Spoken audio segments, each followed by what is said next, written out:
along with writer Mohan Garu, director Mohan Garu, and Vamshi Garu, Vamshi Nandipati Garu. వాళ్ళు ఉంటారండి stage మీద. Remaining people అందరూ please have a seats అండి. హ్యాపీగా enjoy the Q&A session.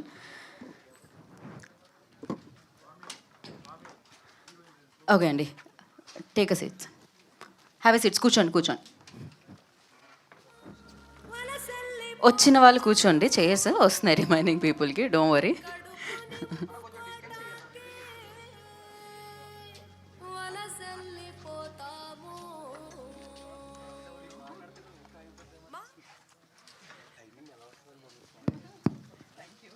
Okay అండి, house is open for Q&A session. So over to media. Yeah, first Vamsi గారికి congratulations sir. ఇటీవలే మీరు కార్ రిలీజ్ చేయడం, దీపావళికి ఒక బ్లాక్ బస్టర్ హిట్ కొట్టారు. మళ్ళీ ఇది ఒక కాసుల వర్షం అనుకుంటాం. మళ్ళీ కాసుల వర్షం. Thank you. లాస్ట్ టైం కూడా అన్నట్టున్నారు కాసుల వర్షం, ఇది కూడా కురుస్తుంది. Thank you. సో ఒక సినిమా తీయటం ఎంత కష్టమో దాన్ని పబ్లిసిటీ చేసుకోవడం కూడా అంతే కష్టం అవుతున్న పరిస్థితి ఇది. పెద్ద స్టార్స్ కూడా తమ సినిమాల్ని పబ్లిసిటీ చేసుకోవడం కోసం షూటింగ్లు కూడా పక్కన పెట్టేసి చేస్తుంటారు. ఇప్పుడు ఉదాహరణ చెప్పాలంటే పుష్పనే అని చెప్పుకోవచ్చు. అల్లు అర్జున్ గారు దేశం మొత్తం తిరుగుతూ చేస్తున్నారు. కానీ ఇది ఒక చిన్న సినిమా. దీంట్లో మెయిన్ క్యాస్ట్ చూస్తుంటే ఒక వెన్నెల కిషోర్ గారు, తర్వాత అనన్య, ఇలాంటి వాళ్ళు ఉన్నారు. తన సినిమాకి తనే ప్రెస్ మీట్కి రాకపోవటం ఏంటి సార్? అంటే పబ్లిసిటీ ఆయన వస్తే ఎక్కువ బాగుంటుంది కదా, ఆయన సినిమాకి ఆయన వస్తే రాకపోవటం ఏంటి? లేదు, రాకపోవటం అనేం లేదు. సో బేసిక్లీ షూటింగ్లో ఉన్నాడు ఆయన. చాలా బిజీ స్కెడ్యూల్లో ఉన్నారు. అంటే అలా అని మేము బిజీ కాదని కాదులే, కానీ బట్ ఇవాళ ఆల్రెడీ డేట్స్ లాక్ అయినాయి. నాకేంటంటే ఒక 2-3 డేస్ బ్యాకే ఒక టీజర్ అనౌన్స్ చేసేద్దాము, లేట్ అవుతున్నాం, ఎందుకంటే మా అన్న రాబోతున్నాడు. అన్న వచ్చాడంటే మొత్తం ఇంత అన్నే కవర్ చేసేస్తాడు మా పుష్పరాజ్. అందుకని ఇంక ఇప్పుడు రిలీజ్ చేసేద్దాం, అట్లీస్ట్ అవేర్నెస్ క్రియేట్ అవుతుంది మూవీ గురించి.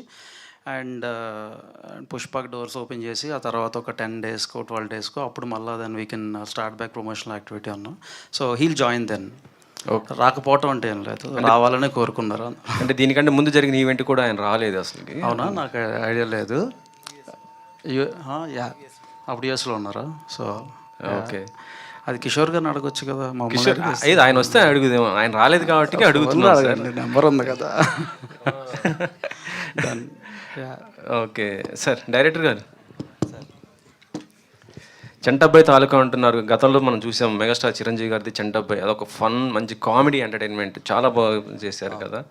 సో ఇప్పుడు ఈ సినిమా మన వెన్నెల కిషోర్ గారితో చేస్తున్నారు. చూస్తేనే కొద్దిగా క్రైమ్ థ్రిల్లర్ లాగా ఉంటుంది అంటున్నారు కదా. ఆడియన్స్ ఎలా యాక్సెప్ట్ చేస్తారనుకుంటున్నారు? ఇప్పుడు పరమానందే శిష్యులు ఉంటారు. ఫస్ట్ వాళ్ళు ఏం చేసినా కామెడీగా ఉంటుంది. ఫినిషింగ్ వాళ్ళ బ్యాక్గ్రౌండ్ తెలిస్తే వాళ్ళు మహా ఋషులను లేదా ఇంకోటనో ఎట్లాగైతే థ్రిల్ ఇస్తారో మనకి, ఇది కూడా అలాంటిదే. డిటెక్టివ్ అనగానే ఇంతవరకు మనకి ఒక షాడోలో ఉండి రకరకాల వ్యక్తులను చూసాం, సీరియస్గా ఉండే వ్యక్తులు. ఒక కమెడియన్ కూడా, ఒక పరమానంద శిష్యులు చేసేది కూడా ఎట్లాగైతే ఉంటుందో, వీళ్ళకి ఒక క్రైమ్ది అప్ చెప్పారు. అది ఎలా ఫినిష్ చేశాడు, ఎలా థ్రిల్ ఇచ్చాడనే దాని మీద ఇక్కడ ఏంటంటే వెన్నెల కిషోర్ గారా లేకపోతే ఇంకొకరా అనేది కాదండి. ఆయన కూడా హీరోగా కన్నా కూడా ఒక పాత్ర ఇది. ఇందులో అందరికీ సమానంగా ఉంటాయి. సో అందుకోసం అన్నమాట. ఇప్పుడు షెర్లాక్ హోమ్స్లో ఇందాక గీతా గారు చెప్పినట్టు ఇక్కడ ముగ్గురికి షేర్ అవుతుందండి ఆ టైటిల్. షెర్లాక్ హోమ్స్ అంటే మన పుస్తకాలు ఫస్ట్ నుంచి చదువుతున్నాం కాబట్టి దానివల్ల మనకు తెలుసు. ఇక్కడ వీళ్ళ ముగ్గురు పేర్లు మిక్స్ అయ్యి ఉంటాయి. ఇక్కడ ఫస్ట్ చంటబ్బాయి తాలూకా ఏంటంటే, చంటబ్బాయిలో కూడా ఆయన ఒక పరమానంద శిష్యులాగా చేస్తాడండి. పిచ్చి పిచ్చి అంటే ఒక చార్లీ చాప్లిన్లో చేస్తూ ఉంటారు. ఇక్కడ కూడా వాళ్ళకి తెలియకుండానే చేస్తారు ఒక అమాయకత్వంతో. అది కాస్త మనకి చాలా థ్రిల్ ఇచ్చే అంశం అవుతుంది. అందుకోసం ఆడియన్స్ అంటే శ్రీకాకుళం అనేది ఆ పదం రిజిస్టర్ అవుతుంది, అదే పలకడానికి వస్తుంది. మిగతా పదం పలకాలంటే కష్టం అవుతుంది కదా. మీరు మంచి అడిగారు. వంశీ గారు మాకు చెప్పింది కూడా అదే. ఇప్పటికీ కూడా షెర్లాక్ హోమ్స్ అంటే తెలియని చాలామంది ఉన్నారు కదండి. దానికోసం ఒక క్యాప్షన్ పెడదాము, ఇంతకుముందు క్యాప్షన్ లేదు దీనికి, పెడదాము అని చెప్పిన తర్వాత మాకు అందరికి ఇష్టమైన ఒక పేరు రాయమని చెప్పారు ఆయన. మాకు అందరికి పిఠాపురం తాలూకా ఇష్టమైన పేరు ఒకటి ఉంది కదండి, ఇంకా చంటబ్బాయి తాలూకా అని పెడితే ఇమీడియట్లీ సార్ ఆయన ఫైనలైజ్ చేశారు అన్నమాట. ఓకే, అనన్య గారు. లాస్ట్ టైం మీరు పొట్టేలతో అలరించారు, అసలుకి ఒక మంచి బ్లాక్ బస్టర్ హిట్ కొట్టారు. ఇందులో మీ క్యారెక్టర్ ఎలా ఉండబోతుంది? అసలు మీ లుక్ చూస్తుంటే నాకు మీరు సమంత గారు సిస్టర్ అనిపిస్తుంటారు చూస్తే ఒక్కోసారి. ఇందాక కూడా మా కొలిక్తో అదే చెప్తున్నా, అంటే అంటున్నా ఏంటి అమ్మాయి సిస్టర్ ఏంటి అని అంటే నువ్వే అడుగు అనేసి అంటే చాలా ఇయర్స్ తర్వాత డీ గ్లామర్ లేని రోల్ చేస్తున్నాను నేను. Thank you. సో నా రోల్ గురించి మాట్లాడాలంటే నా మైక్ ఎప్పుడు డైరెక్టర్ గారి దగ్గరికి వెళ్ళిపోతుంది, ఎస్పెషలీ ఫర్ దిస్ ఫిల్మ్. ఒక మంచి రోల్ చేశాను, అందరికీ గుర్తుండిపోయే రోల్ చేశాను. నేను ఇంతకుముందు చేసిన వాటికంటే డిఫరెంట్ రోల్ చేశాను అని మాత్రం చెప్పగలను అంతే. అనన్య గారు, సో తెలుగు అమ్మాయి, తెలుగు ఆబ్వియస్లీ నార్మల్గా మాట్లాడేస్తారు, బట్ శ్రీకాకుళం అనేపాటికి దానికి ఒక స్లాంగ్ ఉంటుంది. సో దీంట్లో మీరు అదే క్యారెక్టర్ చేశారు కాబట్టి దీని గురించి ఏమైనా వర్క్షాప్ చేశారా? ఎట్లా? దీని గురించి నేను ఇప్పుడే మాట్లాడలేను. బేసికలీ స్లాంగ్ అనేది అంటే ఒక్కొక్క క్యారెక్టర్ ఒక్కొక్క డిఫరెంట్ లొకేషన్ నుండి ఉంటుంది. సో ఈ అమ్మాయి మరీ శ్రీకాకుళం కాకుండా వైజాగ్ అట్లా కైండ్ ఆఫ్ ప్లేసెస్ అనుకోవచ్చు. సో నాకు స్లాంగ్ ఏం లేదు. మోహన్ గారు, మోహన్ గారు కంగ్రాచులేషన్స్ ముందుగా మీకు. థ్యాంక్ యూ అన్నయ్య. నీ కష్టం, నీ ఫలితం ఆఖరికి శ్రీకాకుళం షెర్లాక్ హోమ్ లాగా వచ్చింది. పిఠాపురం తాలూకా అనేది ఓ బ్రాండ్ అయిపోయింది. ఇంతకుముందు చంటబ్బాయి తాలూకా అనేది లేదు. ఈ చంటబ్బాయి మర్చిపోతున్న తరుణంలో చిరంజీవి గారిని తీసుకొచ్చి మేము చిరంజీవి గారి తాలూకా అని చెప్పడం బాగుంది. అంటే జంజాల గారు చేశారు ఆ సినిమా, అంతే కామెడీ కూడా ఇందులో ఉంటుందని మేము అనుకుంటున్నాము. రైటర్ మోహన్, అందరూ ఇంటి పేరు పెట్టుకుంటారు కదా, మీరు రైటరే ఇంటి పేరుగా ఎందుకు మార్చుకున్నారు? ఇంటి పేరుగా అంటే యాక్చువల్గా నేను ఫస్ట్ పోసాని గారి దగ్గర శిష్య బృందంలో అప్పుడు చేసాను. తర్వాత ఈవి గారి సినిమాలకి చేశాను ఆయన ఫినిషింగ్ వరకు. పేరేయమన్నప్పుడు రచనా సహకారాల్లో మోహన్ మోహన్ అంటే చాలామంది ఉండేవారు, కెమెరాలోను ఆర్ట్లోను రకరకాలు. డైరెక్షన్ డిపార్ట్మెంట్లో ఒకసారి మోహన్ పేరు అంటే రైటర్ మోహన్ అనేసి రైటర్ టీంలో పవన్, అది కంటిన్యూ అయిపోయింది. దాన్ని మన డాక్టర్ రాజశేఖర్ గారు ఆయన సినిమాలకి నేను రైటర్గా చేసేటప్పుడు ఆయన పెట్టిన పేరు ఇది, రైటర్ మోహన్ అని పెట్టుకో మోహన్, ఇది ఫస్ట్ నీకు ముందు పలుకుద్ది, ఇంటి పేర్లు కులాల పేర్లు వీటి వల్ల చాలామంది ఉంటారు, కౌరవుల్లో 98 99 పేర్లు ఎలాగైతే గుర్తుండవో అట్లా పోతావు, రైటర్ మోహన్ అని నువ్వు పెట్టుకుంటే ఫస్ట్ నువ్వు తెలియకపోయినా నీ పేరు తెలుస్తుంది అని చెప్పేసి రాజశేఖర్ గారు సజెస్ట్ చేశారు అప్పుడు. అది అప్పటి నుంచి అది కంటిన్యూ అవుతుంది చాలా సినిమాలకి. All the best Mohan. Thank you. Ananya Nagalla గారు, మీ మంచితనం ఏంటో మొన్న వరదలప్పుడు, విజయవాడ వరదలప్పుడు చూసాము, విన్నాము. అంటే పెద్ద పెద్ద హీరోయిన్లు తెలుగు ఇండస్ట్రీ నుంచి కోట్లు పట్టుకెళ్ళిన వాళ్ళు కూడా ₹1 సాయం చేయని ఆ తరుణంలో మీరు ఒక 5 లక్షలు ఏపీకి తెలంగాణకి ఇచ్చారు. దానికి ముందుగా మీకు ధన్యవాదాలు. శ్రీకాకుళం ఈ షెర్లాక్ హోమ్లో మీ పాత్ర ఎలా ఉంటుంది? అసలు మిమ్మల్నే తీసుకోవడానికి కారణం ఏంటి మోహన్ గారు? అది మీరు మోహన్ గారిని అడిగితే బాగుంటుంది, పక్కనే ఉన్నారు కాబట్టి. బట్ నేను ఒకటే చెప్పగలనండి, ఇప్పటి వరకు నేను చేసిన రోల్స్ అన్నిటికీ చాలా డిఫరెంట్ ఉంటుంది. ఆబ్వియస్గా ఎవ్రీ సినిమాకి అదే చెప్తున్నాను అనుకోవచ్చు, కానీ ఎవ్రీ సినిమా నేను అలా డిఫరెంట్గా ఉండేలాగా చూస్ చేసుకుంటాను నాకు అనిపిస్తుంది. సో అలా ఒక డిఫరెంట్ కైండ్ ఆఫ్ రోల్ చేశాను. అనన్య గారు, హాయ్. ఈ ఇయర్ ఇది 4th ఫిల్మ్ ఇది. సో ఎలా అనిపిస్తుంది అంటే, ఒక యాక్ట్రెస్ ఒక సినిమా రిలీజ్ అవ్వడానికి చాలా కష్టపడతారు. సో ఇది మీది 4th కాన్సిక్యూటివ్ ఫిలిం. సో ఎలా ఉంది? అండ్ శ్రీకాకుళం షెర్లాక్ హోమ్స్ అనే టైటిల్కి మీరు ఎలా కనెక్ట్ అయ్యారు? ఈ స్టోరీ మీరు ఎలా ఓకే చేశారు? First of all I feel very happy and lucky also. ఇప్పుడున్న టైమ్స్లో చాలామంది యాక్టర్స్ ఉన్నారు, చాలా బాగా చేస్తున్నారు, చాలా అందరూ బాగుంటారు. సో అలాంటి టైంలో నాకు ఇంత మంచి మంచి రోల్స్ రావడం, నేను చేయడం, అండ్ సినిమాకి ప్రతి సినిమాకి ఒక మంచి యూనిక్ నేమ్ రావడం అనేది I feel so happy and lucky about it. Srikakulam Sherlock homes విషయానికి వస్తే, నేను ఇందాక చెప్పినట్లు ఇప్పుడు ఫర్ ఎగ్జాంపుల్ ఏదన్నా వంట చేస్తుంటే ఎవ్రీ ఇంగ్రీడియంట్ ఎంత వేయాలో అంత వేస్తేనే ఒక వంటకం అంత బాగా వస్తుంది అని అంటారు కదా, మేబీ కర్రీ కానీ ఏదైనా బిర్యానీ అనుకోండి. సో అలా శ్రీకాకుళం షెర్లాక్ హోమ్స్ అనే ఫిల్మ్ని మా మోహన్ గారు చాలా బాగా క్యూరేట్ చేశారు. కామెడీ ఉంటుంది, థ్రిల్లింగ్ ఎలిమెంట్స్ ఉంటుంది, లవ్ ఉంటుంది, అది ఎంత ఉంటే బాగుంటుందో అంత పాల్లో వేశారు రైటింగ్లో. సో అది నాకు చాలా ఇంట్రెస్టింగ్గా అనిపించిందండి. సో అండ్ ఆల్సో నా రోల్ కూడా చాలా డిఫరెంట్గా ఉంటుంది ముందు చేసిన ఫిల్మ్స్ అన్నిటికంటే. సో ఈ 2 reasons. All the best. Vamshi garu, so ఈ సినిమాకి సంబంధించి ఫస్ట్ ఈవెంట్ జాన్లో పెట్టారు, రిలీజ్ డిసెంబర్లో చేస్తున్నారు. సో ఇంత టైం ఎందుకు పట్టింది? Post production delays and good things will take time. So మంచి సక్సెస్ మీద ఉన్నారు, అంటే లక్కీ అండ్ సక్సెస్ఫుల్ ప్రొడ్యూసర్ మీరు ఇప్పుడు. సో ఈ ప్రాజెక్ట్ మీకు ఎంతవరకు, మీ కెరీర్కి ఎంతవరకు హెల్ప్ అవుతుంది? This will take me to next level and I'm believing it. అంటే ఇప్పుడు సక్సెస్ స్ట్రీక్ అయితే కంటిన్యూ చేయబోతున్నాం 100%. అండ్ యా, డైరెక్టర్ అక్కడ రాజమౌళి గారు స్టాంప్ వేశారు, సో అదొక బ్రాండ్. ఓల్డ్ సినిమాకి అదొక బ్రాండ్. సో ఆ బ్రాండ్నే ఎందుకు మీరు వేయాల్సి వచ్చింది? అది నా పేరు వేసుకుంటే అప్పుడు బ్రాండ్ అయ్యేది, కాపీ కొట్టినట్టు. ఇక్కడ ఏంటంటే ఏ సినిమాకైనా ముఖ్యంగా ఇప్పుడు ఫేస్ చేస్తున్న ప్రాబ్లం వచ్చి చదివిన తర్వాత వెళ్తున్నాం కదా. ఫస్ట్ ప్రతిదాని తర్కంతో చూస్తే అది ఆర్ట్ ఫిల్మ్ అయిపోద్ది, ఆ ప్రైవసీ తీసుకోవాలి. సో లాజిక్ అనేది కొన్ని చోట్ల వదిలేస్తుంది సినిమా. సినిమాలో చూస్తే సాంగ్ ఎంజాయ్ చేయొచ్చు, నీ జీవితంలో రీల్ మాత్రం చేయగలుగుతాం, సాంగ్ చేయలేం. ఫైట్ అలాగే చేయలేం, మామూలు కొట్టేసుకుంటాం తప్ప సౌండ్ ఎఫెక్ట్స్తో ఫైట్స్ కొట్టుకోలేం. సో తర్కం అనేది కొన్నిటికి వదిలేయాలి, లాజిక్ వదిలేయాలి, ఎంజాయ్ చేయాలి. మళ్ళీ ఎంగేజ్ చేసిందా లేదా, ఆ సెల్ ఫోన్ చూసుకొని అందులో పడిపోయామంటే సినిమా ఎగిరిపోయినట్టే. కానీ అది ఈ సినిమా మాత్రం సెల్ ఫోన్ మీదకి లాస్ట్ 40 minutes వెళ్ళనివ్వదని మాకు బాగా నమ్మకం. చూసిన వెంటనే వంశీ గారు కూడా అట్లాగే నమ్మారు, మాకు అట్లాగే మమ్మల్ని ముందుకు తీసుకెళ్తున్నారు. అలాగే మీరు ఇంకో మాట అడిగారు కదండి, లేట్ అయ్యింది అని ఇందాక అడిగారు కదా. అప్పటికి వంశీ గారు లాంటి వ్యక్తులు మాకు తగల. చిన్న సినిమా కష్టాలు అందరికి తెలుసు కదండి. ఫస్ట్ అదొక సముద్రం బయట ఎట్లా ఉంటామో మేము కూడా ఇండస్ట్రీకి దూరంగానే ఉంటాం. చిన్న సినిమా తీసే వాళ్ళు అందరికీ తెలుసు ఫస్ట్. కానీ ఎవరో మహానుభావులు వస్తారో, అంటే కంటెంట్ బాగుంటే అది ఎవరన్నా అట్లాగనే వెళ్తుంది. అంటే మామూలు వాటర్ కాస్త శంఖంలో పోస్తే తీర్థం అవుద్ది అన్నట్టు తెలియాలి కదా ఫస్ట్.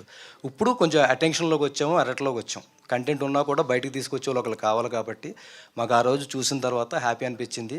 చూసిన తర్వాత ఆయన చెప్పిన చేంజెస్, వాళ్ళ టీము ఇంకా ఆయన పైన ఇంకా తర్వాత రివీల్ చేస్తారు. ఆ చేంజెస్ని మేము చాలా వాటిని మాత్రం చాలా లాజికల్గా చేసుకుంటూ వచ్చాము. చాలా నీట్గా సినిమా వచ్చిందండి, అందుకోసం అన్నమాట. Thank you. వంశీ గారు సార్. Hi sir. ఇటు సార్. సార్ ఇటు. Yeah, congrats sir. అంటే మీరు ఏది చూస్ చేసుకున్నా ఆడియన్స్ పాయింట్ ఆఫ్ నేను చూస్ చేసుకుంటూ ఒక బెస్ట్ ఇవ్వాలని చూస్తారు. అంటే మీరు ఏ సినిమా వచ్చినా ఆడియన్స్ నుండే చూస్తారు కదా. ఈ పాయింట్ ఆఫ్లో ఈ మూవీ చూసేటప్పుడు మీకు బాగా కనెక్ట్ అయిన పాయింట్ ఏంటి? థ్రిల్లర్ అండి బేసిక్లీ ఇది. సో రివీలింగ్ అంటే ఒక క్రైమ్ జరిగినప్పుడు ఆ క్రైమ్ ఎవరి ద్వారా జరిగింది అనేది జనరల్గా థ్రిల్లింగ్ ఆస్పెక్ట్లో తీసుకెళ్తారు. ఆ రివీలింగ్ అనేది అన్ఎక్స్పెక్టెడ్. అంటే ఒక 4-5 క్యారెక్టర్స్ మధ్యలో జరుగుతూ ఉన్నప్పుడు ఇన్వెస్టిగేషన్, 7 క్యారెక్టర్స్ మధ్యలో జరుగుతూ ఉన్నప్పుడు ఎవరు చేశారు అనేది I have not expected that. So అది నాకు మంచి థ్రిల్ ఇచ్చింది. అండ్ అక్కడి నుంచి ఎవరు చేశారు అండ్ ఎందుకు జరిగింది అనేది కూడా మంచిగా లాజిక్స్ అన్నీ ఎక్కడ లూప్ హోల్స్ లేకుండా కవర్ చేసుకొచ్చారు. So that I like. And 2 పాయింట్లు ఏంటంటే శ్రీకాకుళం అనే ఒక నేమ్ ఒకటి, అండ్ వెన్నెల కిషోర్ గారు. ఈ 2 పాయింట్లు జనాలకు బాగా కనెక్ట్ అవుతాయి అనమాట. అంటే కామెడీ వేలో వెళ్తాదేమో అని అనుకుంటారు, బట్ ఆడియన్స్ అలా ఎక్స్పెక్ట్ చేయొచ్చేమో, అంటే కామెడీ జోనర్ వస్తుంది. ఒక 20% ఎంటర్టైన్మెంట్, 20% లవ్, 20% థ్రిల్. సో మిగిలిన మోతాదంతా కూడా ఆ సస్పెన్స్ని కంటిన్యూ చేస్తూ వచ్చాం. అంటే ఇట్ ఈస్ ఇందాక అనన్య చెప్పినట్టు it is complete pack. So yeah, that నా బిలీఫ్ కూడా ఏంటంటే ఆ రివీలింగ్ పాయింట్ ఏదైతే ఉందో అది బిలీఫ్ నేను బాగా నమ్ముతున్నాను. 100% క్లాప్స్ మూమెంట్ అది. ఇది థియేటర్స్లో పడతాయి, క్లాప్స్ పడతాయి దానికి. అనన్య గారు కంగ్రాట్స్ అండి, back to back hits. And అంటే తెలుగు అమ్మాయిలు రావాలి అని చాలామంది అన్నారు. సో కంప్లీట్గా తెలుగు అమ్మాయిలు వస్తున్నారు. బట్ మీరు చూస్ చేసుకునే విధానంలో అంటే ప్రతి మూవీ కూడా కొంచెం హిట్ రేంజ్లోనే వెళ్తున్నాయి. సో అంటే మీరు చూస్ చేసుకుంటున్నారా, మీ దగ్గరికి వచ్చే స్క్రిప్ట్లే ఆ విధంగా ఉంటున్నాయి? First of all thank you అండి. చూస్ అంటే ఇప్పుడు మేబీ నేను ఫస్ట్ నుంచి కంటెంట్ బేస్డ్ ఫిల్మ్స్ చేస్తున్నాను కాబట్టి కొంచెం కాంటెంట్ ఓరియంటెడ్ ఫిల్మ్స్ నా దగ్గరకు వస్తున్నాయి. వాటిల్లో నాకు బాగా అనిపించి, అంటే నేను ఎనర్జీస్ నమ్ముతానండి. ఒక మంచి పాజిటివ్ ఎనర్జీ ఒక పర్సన్ దగ్గర అనిపిస్తే, ఇప్పుడు మా మోహన్ డైరెక్టర్ గారు వచ్చి చెప్పినప్పుడు సినిమా మీద వాళ్ళకున్న ప్యాషన్, వాళ్ళు పెట్టే హార్డ్ వర్క్ అనేది వాళ్ళ మాటల్లో వాళ్ళు ఫస్ట్ టైం చూసినప్పుడు అర్థమైపోతుంది. సో నా దగ్గరకు వచ్చే కథల్లో నా ఎనర్జీకి మ్యాచ్ అయ్యే పర్సన్స్తో వర్క్ చేస్తున్నాను. అది లక్కీలీ వర్కౌట్ అవుతుంది. Thank you. ప్రొడ్యూసర్ గారు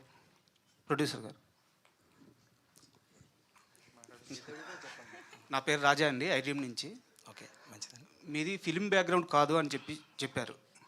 అయితే డైరెక్టర్ గారు ఈ పాయింట్ తీసుకొచ్చినప్పుడు మీరు కథ విని దిగారా, లేదా ఆయన మీద నమ్మకంతో సినిమా మీద ఉన్న ఫ్యాషన్తో దిగారా, అంటే అప్పుడు మీ ఎమోషన్ ఎలా ఉండింది, మీ థాట్ ప్రాసెస్ ఎలా ఉండింది మీరు ఈ ప్రాజెక్ట్ స్టార్ట్ చేసేటప్పుడు?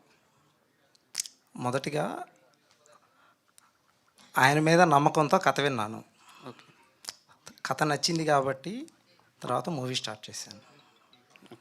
ఈ కథలో హీరో ఒక క్యారెక్టర్ కాదు, కథే హీరో. ఆ కథలో 7 భాగాలుగా ఉంటారు. అందులో ఒకరు అనని గారు కావచ్చు, ఒకరు రవితేజ్ గారు కావచ్చు, లేదంటే ఒకరు కిషోర్ గారు కావచ్చు. అందరివి కూడా ప్రధాన పాత్రలుగా ఉంటాయి. పర్టికులర్గా ఈ సినిమాలో పలానా వాళ్ళు ఇది అని చెప్పడానికి లేదు. అనని గారు ఒక మాట అన్నారు, బిర్యానీ వండితే అన్ని ఇంద్రియాలు కరెక్ట్గా ఇస్తేనే ఆ టేస్ట్ వస్తుంది అని. అలానే ఇందులో వెన్నెల కిషోర్ గారు కూడా ఒక lead role. At the same అందరిది కూడా లీడ్ రోల్సే. అందువల్ల కథని నచ్చి సినిమా స్టార్ట్ చేశాను. అనన్య గారు, తెలుగు ఇండస్ట్రీలో తెలుగు వాళ్ళకి అవకాశాలు ఉంటాయా ఉండవా ఇలాంటి ఒక తర్జన భర్జన అంతా నడుస్తున్నప్పుడు మీరు వచ్చి ఇక్కడ చాలా స్ట్రాంగ్గా నిలబడ్డారు. చాలా కొన్ని వందల మంది తెలుగు అమ్మాయిలకి మీరు ఈరోజు ఇన్స్పిరేషన్గా నిల్చున్నారు. Thank you so much. But me inspiration ఎవరు? అంటే పర్టికులర్ పర్సన్ అన్నట్టు నేను ఎప్పుడు ఇన్స్పిరేషన్గా పెట్టుకోలేదు. బట్ యునో ఫస్ట్ నుండి మన చిన్నప్పటి నుండి ఇప్పుడు చిరంజీవి గారిని చూసినా, లేకపోతే స్వయంగా వాళ్ళంతటా వాళ్ళ నాన్నగారు అలా ఒక్కొక్కళ్ళు వస్తూ ఉన్నప్పుడు చూసినప్పుడు, వాళ్ళ జర్నీ చూసినప్పుడు నాకు చాలా ఇన్స్పైరింగ్గా అనిపిస్తుందండి. ఓకే, వాళ్ళు చేశారు, so maybe there is a chance for me also అన్న ఫీలింగ్లో స్టార్ట్ చేయడం జరిగింది. బట్ లక్కీలీ వర్కౌట్ అవుతుంది అంతే. వంశీ గారు, సార్ మీకు క్వశ్చన్ కాదు, ఒక చిన్న డౌట్ మిమ్మల్ని నా అభిప్రాయం అడగాలనుకుంటున్నాను. ఓకే. మీరు సినిమాలు మేక్ అయిన తర్వాత వెళ్ళి వాటిని జస్టిఫై చేసి మీరు మీ ఐడియాలజీతో వాటిని చూసి వాటిని చాలా పెద్ద లెవెల్లో జనాల దగ్గరికి తీసుకెళ్తా ఉన్నారు. కంటెంట్ మీద ఉన్న మీకున్న గ్రిప్కి అయితే హ్యాట్స్ అప్ సార్, సూపర్. ఈ మధ్యకాలంలో ఇలాంటి పర్సన్ నేను ఈ మధ్యకాలంలో చూడలేదు. బట్ నాకున్న ఒక అభిప్రాయం ఏంటంటే, మీరు స్క్రిప్ట్ లెవెల్లో కూడా ఇన్వాల్వ్ అయ్యి, అంటే ఒక ఆర్గనైజేషన్ కానీ ఒక ప్రొడక్షన్ కానీ పెట్టి యాస్పిరింగ్ రైటర్స్ ఉంటారు కదా, వాళ్ళ దగ్గర ఉన్న బెస్ట్ స్క్రిప్ట్ని సెలెక్ట్ చేసుకొని వాటిని ప్రాజెక్టుల వరకు తీసుకెళ్ళే ఇలాంటి ఒక ప్లాట్ఫామ్ ఏమన్నా మీలాంటి తెలియగల వాళ్ళు స్క్రిప్ట్ల మీద నాలెడ్జ్ ఉన్న వాళ్ళు చేస్తే బాగుంటుంది, ఇండస్ట్రీ కూడా మంచి అవుద్దని నేను అనుకుంటున్నాను. దాని మీద మీ అభిప్రాయం ఏంది? ఇలాంటి ఆలోచన ఏమైనా ఉందా? అంటే నెట్ ప్రాక్టీస్ చేస్తున్నాను ఇప్పుడు. మేబీ అంటే Polimera 3 I'm going to produce అండి, పొలిమేరా 3. అండ్ గీతార్ట్స్లో as it is a movies వచ్చినా I'm part of them. So అక్కడ నేర్చుకున్నయే మనం ఇంప్లిమెంట్ చేస్తున్నాం తప్ప తెలివి అట్లా ఏమి ఉండదండి. ఐ థింక్ మనం ఏం చేసినా ఆ పని మీద ఆ డెడికేషన్నే మనని, I think that content also will come out that way. ఇప్పుడు ఈవెన్ ప్రమోషన్స్ కూడా అందరూ అదే డబ్బులు ఖర్చు పెడతారు. ఎవరైనా ఇప్పుడు ఒక పర్టికులర్ ఎలిమెంట్కి ఏదైనా ఒక 5 lakhs ఖర్చు పెట్టినా ఎవరైనా 5 lakhs ఖర్చు పెడతారు. కానీ ఒక పర్సనల్ టచ్ మనం ఫాలోఅప్ చేసుకుంటా అది ప్రాపర్గా అవుతుందా లేదా, ఐ థింక్ అది నా స్ట్రెంగ్త్ అని నేను బిలీవ్ చేస్తాను. ప్రమోషన్స్లో కూడా that is my specific strength. So Aravind garu నేర్పించినవి, వాసు గారు నేర్పించినవి ఇంప్లిమెంట్ చేయడం తప్ప కొత్తగా నాకంటూ తెలివితేటలు అంటే ఉన్నదాన్ని కొంచెం ముందు తీసుకెళ్ళి శ్రద్ధగా చేస్తాను అంతే, అందుకంటే thank you for your kind words. Producer గారు, సో కథ నచ్చి మీరు నిర్మాణ రంగంలోకి దిగారు సార్. అంటే ప్యాడింగ్ ఎక్కువ ఉంది కదా, ప్యాడింగ్ ఆర్టిస్టులు ఎక్కువ మంది ఉన్నారు కదా. సో మీరు అనుకున్న బడ్జెట్లో కంప్లీట్ చేయగలిగారా, లేదంటే అదేమన్నా లిమిట్ క్రాస్ అయిందా ఎక్కడన్నా? యాక్చువల్గా ఈ సినిమా ఫస్ట్ కొత్త వాళ్ళతో తీయాలనుకున్నాం. కానీ కొత్త వాళ్ళతో సినిమా తీస్తే ఎలా ఉంటుంది అనేది ఒక షార్ట్ పీరియడ్లోనే నాకు తెలిసింది. తర్వాత దీన్ని కొంచెం టైం తీసుకొని నోన్ ఆర్టిస్టులతోటే వెళ్ళాలి, ప్యాడింగ్ తోటే వెళ్ళాలి. టెక్నీషియన్లు చూసారంటే మీరు రామజోగయ్య శాస్త్రి గారు కానీ, పూర్ణాచారి గారు కానీ, కాసల శ్యామ్ గారు కానీ, అలాగే సింగర్లు మంగ్లీ గారు కావచ్చు, లేకపోతే రాహుల్ సిబ్లి గారు కావచ్చు, ఇలా ఓన్లీ ఆర్టిస్టులే కాదు టెక్నీషియన్లు కూడా మనకి స్ట్రెంత్ ఉండాలి అనే ఉద్దేశంతో సినిమా నిర్మాణం ఎక్కువైనప్పటికీ కూడా దాన్ని బలంగా తీసుకెళ్లాలని అనుకున్నాం.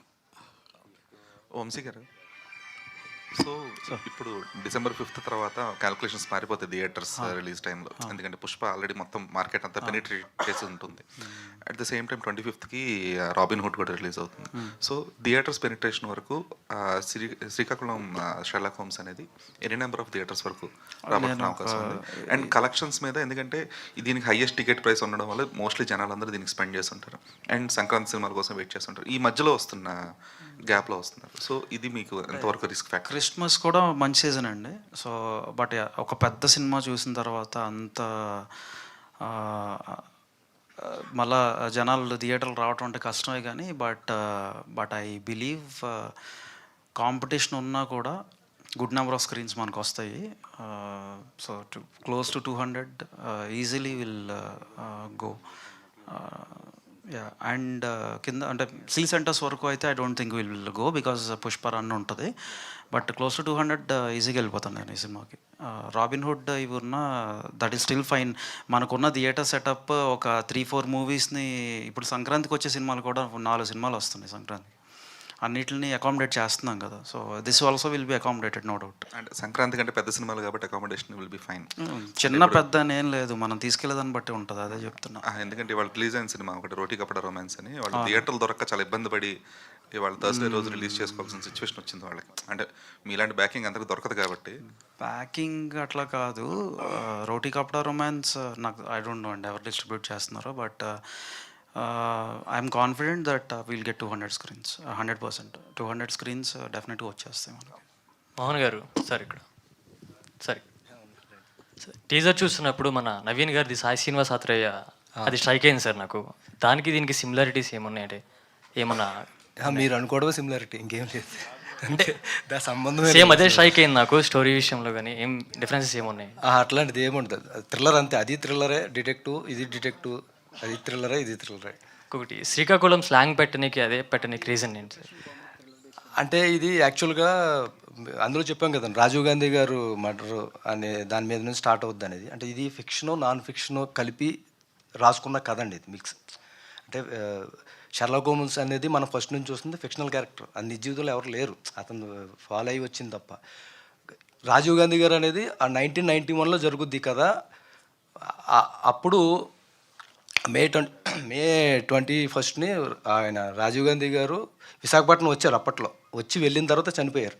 ఆ రోజు జరిగిన కథ తీసుకుని చేసామండి అంతే, ఒక అవుట్లైన్లో దాని మీద చేసిన కథ అంతే, థ్రిల్లర్. సార్ ప్రొడ్యూసర్ గారు సార్ ఇందాక అన్నారు సార్ కొత్త వాళ్ళతో సినిమా చేస్తే ఏమవుతుందో నాకు తెలిసిందని చెప్పారు, అంటే ఏమని చెప్పగలరు?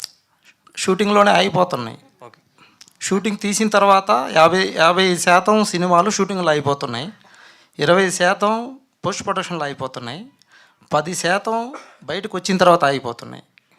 ఇది అందుకని ప్యాడింగ్ పెట్టి తీయాలనుకున్నాను. అనన్య గారు మ్యామ్ ఇక్కడ మేము గతంలో ఒకసారి మాట్లాడితే మంచి సినిమా చేస్తున్నాను, షెర్లాక్ హోమ్స్ బాగుంటుందని చెప్పారు. కాకపోతే టీజర్లో మీరు ఒకసారి ఎక్కడో కనిపించినట్టున్నారు, ఎందుకు అది కొంచెం డైరెక్టర్ గారిని అడగాలి ఆ విషయం. అయితే కొంచెం మీకోసం మీ ఫ్యాన్స్ కోసం అంతకుముందు చేసిన బహిష్కరణ కానీ ఇప్పుడు చేసిన పొట్టేలు కానీ అటువంటి డీకి గ్లామర్ పాత్రలు చేయకుండా కొంచెం మిమ్మల్ని చూస్తుంటే ఆనందంగా ఉంది ఇప్పుడు. Thank you. నేను అప్పటి నుంచి అదే చెప్తున్నాను, డిఫరెంట్ కైండ్ ఆఫ్ రోల్ అంటే ఇది. ఏంటండి మెయిన్ హుక్ పాయింట్ ఏంటి? చాలామంది కథలు బాగుంటాయి, నా క్యారెక్టర్ బాగుందని ఒప్పుకున్నానని చెప్తూ ఉంటారు. ఏంటి మెయిన్ హుక్ పాయింట్ ఏంటి ఈ సినిమాలో అంటున్నారా? ఈ సినిమాలో హుక్ పాయింట్ స్టోరీ అండి, 100% స్టోరీ. నేను ఇందాక చెప్పినట్లు ఇందాక ప్రొడ్యూసర్ గారు కూడా చెప్పారు, ఎవ్రీ రోల్ చాలా ట్విస్టింగ్ టర్న్స్, ఎవ్రీ రోల్కి ఒక గ్రాఫ్ ఉంది దీంట్లో.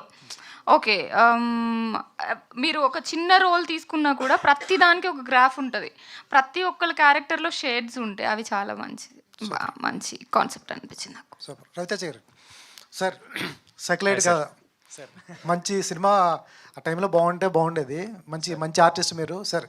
ఎట్లా అనిపించింది? మీరేమో తెలంగాణ, ఇది వచ్చేటప్పటికి స్లాంగ్ వచ్చేటప్పటికి శ్రీకాకుళం కొంచెం సాగదీసి ఉంటుంది స్లాంగ్, ఎట్లా వర్కౌట్ అయింది మీకు? సార్ అదృష్టవశాత్తు నాది వైజాగే సార్. వైజాగేనా? వైజాగే. సో శ్రీకాకుళంలో కాదు, మీ విక్కీ అంటే హైదరాబాద్ అని ఉంది. ఏది సార్? మీ వికీపీడియా మరి ఏమో సార్, గూగుల్ అన్ని నమ్మలేం కదా సార్. మొన్న ఎవరినో అలా రోడ్డు మీద తీసుకెళ్ళి కింద పడేస్తున్నాడు Google maps open. Okay. So అదే సార్, నాకు కొంచెం శ్రీకాకుళం స్లాంగ్ పట్టుంది సార్, అదృష్టవశాత్తు వర్కౌట్ అయిపోయింది అదండి. Super sir. డైరెక్టర్ గారు సార్, వంశీ గారు చెప్తున్నారు ఫస్ట్ హాఫ్ అలా నడిచింది, second half last 40 minutes high వస్తుందని చెప్పారు. అవునండి, మరి ఈ విషయాన్ని ముందే ఆడియన్స్ చెప్తున్నారు, పర్లేదా? అదే చెప్తున్నాను. ఇప్పుడు నేను ఛాలెంజ్గా చెప్తున్నాను, ఫస్ట్ నుంచి కూడా ఏది మిస్ అవ్వకుండా మనకి ఏ డౌట్లు వస్తాయో ఆ డౌట్లన్నీ పెట్టుకుంటే మీరు ఏది అనుకుంటారో అది జరగకుండా మిగతా 40 నిమిషాలు ఉంటుంది. సార్, ఇటువంటి థ్రిల్లర్స్లో క్లైమాక్స్ రివీల్ అయిపోయిన తర్వాత రివ్యూస్ రాస్తూ ఉంటారు రివ్యూ రైటర్స్. మార్నింగ్ షో అయిపోయిన తర్వాత లేకపోతే ట్విస్ట్ ఏదైతే ఉందో ఓపెన్ అయిపోయిన తర్వాత దాని మీద మన అదృష్టం ఏంటంటే అండి, మన రివ్యూ రైటర్స్ అందరూ కూడా నిజంగా కూడా నేను చదువుతూ ఉంటాను కదా, మెయిన్ ఇంతవరకు ఏ థ్రిల్లర్కి వాళ్ళు రివీల్ చేయలేదండి. రివ్యూ రైటర్స్ రాకపోవచ్చు, ఫేస్బుక్లో అట్లా రివీల్ అంటే అది వాళ్ళ కర్మ. మైక్ ముందు కెమెరా ముందు చెప్పేవాళ్ళు చెప్తూ ఉంటారు. మనకు తెలుగులో రివ్యూస్ అదృష్టం ఏంటంటే ఇంతవరకు కూడా ఏ సినిమాకి కూడా పూర్తి స్థాయిలో ఎప్పుడు కూడా ఆ ఇంట్రెస్ట్ తగ్గించలేదు. ఇది బాగాలేదు అది బాగాలేదు అవి చెప్తారు తప్ప, సజెషనల్గా చెప్పారు తప్ప ఇంతవరకు ఇందులో ఇది మెయిన్ పాయింట్ ఇది రివీల్ చేసేసి ఏదైనా కూడా ఎన్ని వెబ్సైట్లు చూసుకున్నా కూడా మన రివ్యూస్ చదివితే, ఇప్పుడు కా సినిమా ఉందండి, కా సినిమాని రివ్యూలో లేపారు. ఫస్ట్ నుంచి మామూలుగా ఉన్నా కూడా ఆ లాస్ట్ రివ్యూలో లేపారు. అది ప్రతి ఒక్కళ్ళు ఆ రివ్యూ చూసి మామూలు అంటే చెప్పాల్సిన లోపాలని చెప్పినా దానికి చాలా లోపాలు చెప్పినా లాస్ట్లో ఇలా ఉంది ఇలా ఉందని చెప్పారు తప్ప అది ఎలా ఉందని థియేటర్కి వెళ్ళేలా చేశారు రివ్యూలు. అట్లాగే ఏ థ్రిల్లర్కైనా సరే మౌత్ టాక్ వాళ్ళు తెలిసింది ఎలా చేసి ఉంటారో ఏం చేసి ఉంటారో అని తెలుసుకోవడానికి వెళ్ళొచ్చు తప్ప ఫస్ట్ చూసిందే మనకి టాక్ అండి. అది ఎలా ఉన్నా మీకు ప్రాబ్లం లేదు? అస్సలు ప్రాబ్లం లేదు, అసలు ముందు నుంచి కనుక్కోమని చెప్తున్నాను నేను ఫస్ట్ అయితే. All the best. Thank you అండి. రవితేజ, లాస్ట్ 2 questions అండి. సో మీరు యూట్యూబ్ ప్లాట్ఫామ్లో one of the most successful content creator for specific time period. So ఇప్పుడు after entering the films career అంతా సక్సెస్ఫుల్గా ఉంది అండ్ కొంచెం గ్యాప్ కూడా వస్తున్నట్టుంది కదా, సో ఎందువల్ల అది? ఖచ్చితంగా అండి. యూట్యూబ్ అంటే ఏముందండి, ఒక వారం రోజులు కూర్చొని రాస్తే స్క్రిప్ట్ అయిపోద్ది, వెంటనే షూట్ చేస్తాం, రిలీజ్ చేస్తాం, అయిపోతుంది కదా. సో అప్పుడు దట్ ఈస్ క్విక్ సక్సెస్ అండి. ఇమ్మీడియట్గానే రెస్పాన్స్ బాగుండేది, అందరూ చూసేవారు. అది ఎంత క్విక్గా వస్తుందో అంత క్విక్గా మర్చిపోతారు కూడా, మీరే అన్నట్టు గ్యాప్ వచ్చిందని. బట్ మూవీస్ ఏదైతే ఉందో ఇప్పుడు ఒక ఇయర్కి 1 మూవీ చేసినా సరే గుర్తుండిపోయేలా చేయగలిగితే మాత్రం ఇట్ విల్ బీ దేర్. ప్రస్తుతానికి లైన్లో ఉన్నాయండి. నేను యాక్చువల్లీ దీని గురించి చెప్పాలి. మన శ్రీకాకుళం షెర్లాక్ హోమ్స్ గురించి నన్ను అడిగినప్పుడు అప్పుడే అరే ఏంట్రా మన లైఫ్ ఏం నడుస్తుందిరా, ఇప్పుడు శుభ్రంగా చేసుకునే వాళ్ళం కదా, ఐటీ జాబ్ చేసుకునేవాడిని, దాని తర్వాత యూట్యూబ్లో చేసుకునేవాడిని, ప్యారల్గా చేసుకునేవాడిని. ఇప్పుడు అవన్నీ మానేసి సినిమాల్లోకి వెళ్తున్నాం అవసరమా అనే థాట్లో ఉన్నప్పుడు అవకాశాలన్నీ ఒకదాని తర్వాత ఒకటి లాస్ట్ వరకు వచ్చి పోతున్న టైంలో ఈ అవకాశం డైరెక్టర్ గారు నాకు నరేట్ చేశారు. అప్పుడు కూడా అనుకున్నా ఇది అవ్వదులే చూద్దాంలే లాస్ట్ వరకు అనుకున్నాను. షూటింగ్ రోజు ఫస్ట్ రోజు అడుగు పెట్టేంత వరకు నాకు నమ్మకం లేదండి. అడుగు పెట్టిన తర్వాత ఇప్పుడు మళ్ళీ వంశీ గారు తీసుకున్నారనే ఈ ఫీలింగ్ ఏదైతే ఉందో మంచి హై ఉందండి. So this is success is what I feel. Mohan గారు, ఇందాక మీరు మాట్లాడుతూ వెన్నెల కిషోర్ గారు ఉన్నారు కాబట్టి ఇది ఫన్నీ సినిమా కామెడీ సినిమా అనుకున్నారు, అలా కాదు సీరియస్ సినిమా అని చెప్పారు. అంటే వెన్నెల కిషోర్ గారు అంటేనే ఫన్. అదే సీరియస్ సినిమా అని చెప్పలేదండి. అంటే కమెడియన్స్ ఎమోషన్ చేస్తే చాలా పండిన సందర్భాలు ఉన్నాయి మనకి. ఒక హలో బ్రదర్లో కోట గారు, మల్లికార్జునరావు గారు కావచ్చు, లేదా శత్రువులో నాగేష్ గారు, బ్రహ్మానందం గారు కావచ్చు. అంటే కమెడియన్స్ కామెడీతో పాటు ఎమోషనల్ కూడా అద్భుతంగా చూస్తాం. ఇందులో ఆయన కామెడీ ఆయన చేస్తూ ఉంటూనే ఎమోషన్ ఉంటుంది, అలాగే లవ్ ఉంటుంది, అన్నీ కూడా కనిపిస్తూ ఉంటాయి అన్నమాట. అంతే తప్ప మొత్తం కామెడీ అనిల్ రావు ఆయన సినిమాలు వస్తాయి కదా, అలాగే మొత్తం కామెడీ ఉంటుంది, వెన్నెల కిషోర్ గారు ఉన్నారు కదా అని చెప్పేసి అని చెప్పట్లా. అన్నీ ఉన్నాయి ఇందులో. ఇందాక అనన్య గారు అన్నారు కదా, అన్నీ కావాలి. ఇప్పుడు ఇది ఎలాంటిదంటే జీరా రైస్ అంటాం, బియ్యంలాగా జీలకర్ర రైస్ ఉండం కదా, జస్ట్ వేస్తాం ఫస్ట్. అట్లాగే లెమన్ రైస్ అంటాం, నిమ్మకాయ మీద పెడతాం. అట్లాగే వెన్నెల కిషోర్ గారు ఉన్నారు కాబట్టి మనకి ఆయన ఎక్కువ వీళ్ళందరికన్నా కూడా ఆయన ఇప్పుడు ప్రైమ్ కమెడియన్ కాబట్టి ఈ డిటెక్టివ్ పాత్ర ఆయన చేశారు కాబట్టి ఫోకస్ ఆయన మీద ఉందో తప్ప అందరూ హీరోలు ఈ సినిమాలో. అంటే చూసిన తర్వాత మీరే చెప్తారు మొత్తం. అంటే పోస్టర్లో చూస్తే వెన్నెల కిషోర్ గారి తర్వాత అనన్య గారి పాత్ర ఎక్కువ ఉన్నట్టు ప్రజెంట్ చేశారు, కానీ టీజర్లో సస్పెన్స్గా ఉంచారు. అంటే ఆవిడ క్యారెక్టర్ సస్పెన్స్ ఉంటుందా ఏంటండి? ఏమి ఉండదండి. ఆయన ఆవిడ మొత్తం ఫస్ట్ నుంచి అలా ఉంది, అలాగే ఉంటుంది. గ్లామర్ కదా, తెలుగు అమ్మాయి ఈ మధ్యకాలంలో బాగా పేరు వచ్చింది. అంటే వెన్నెల కిషోర్ గారు ప్రైమ్ ఆర్టిస్టు కాబట్టి ఆయన పెట్టాం. ఇప్పుడు అనన్య గారు అందరికీ అంటే సినిమా అంటే గ్లామర్ కదా కింద, సో ఆవిడకి ఫిగర్ కాబట్టి ఆవిడ పెట్టాము. ఇట్లా సరే ఈ కొంచెం అట్రాక్షన్ కోసం అంతే తప్ప ఏదో ఉందనేది ఏం లేదు. ఓకే అండి, విషయాలు యా అండి, ఇప్పటికే జీరా రైస్ లెమన్ రైస్ అన్నారు కాబట్టి లంచ్ టైం అవుతుంది. గీత గారు ఒక్క నిమిషం. మోహన్ గారు, అన్నయ్య ఈ పోస్టర్ మీద తర్కం విడిచి చిత్రం చూడుము అన్నారు. ఇది ప్రేక్షకులకు చెప్తున్నారా లేకపోతే రివ్యూ రైటర్స్ చెప్తున్నారా? అందరికీ, అంటే ముఖ్యంగా సినిమా చూడకుండా కూడా బాగాలేదని చెప్తారు చాలామంది. వాళ్ళకి చూడకుండానే బాగాలేదంట సినిమా అని అంటూ ఉంటారు కదా. అంటే తర్కం ఆర్గ్యూ చేయకుండా సినిమా చూడాల్సిందే. అటు తర్కం ఉంది ఆల్మోస్ట్ ఆల్లో.